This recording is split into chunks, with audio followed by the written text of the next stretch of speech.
dimanche 23 février, Israël a annoncé que son armée avait vidé de leurs habitants 3 camps de réfugiés palestiniens au nord de la Cisjordanie, où elle mène une vaste opération militaire depuis 1 mois, et que ses soldats avaient pour ordre d'empêcher leur retour chez eux. Donc, on fait une trêve à Gaza, et pendant qu'on fait une trêve à Gaza, c'est pas possible pour Israël de faire une trêve à la fois à Gaza et en Cisjordanie, les Palestiniens peuvent pas être tranquilles.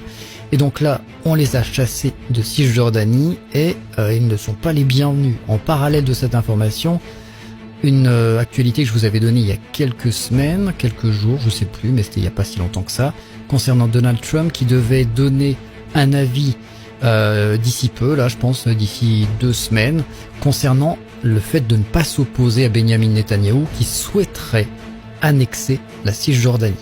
Donc ça expliquerait pourquoi en fait il vide les camps des habitants et qui leur demandent de ne pas revenir, parce que de toute façon Israël, dès qu'ils ont décidé de s'installer quelque part, que ce soit chez toi ou pas, c'est chez eux.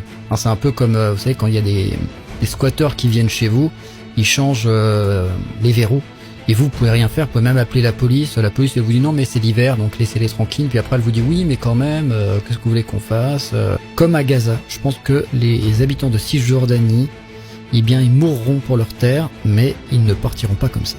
C'est un peu comme Shiryu du dragon. Vous connaissez Shiryu du dragon? Shiryu du dragon, il meurt jamais seul.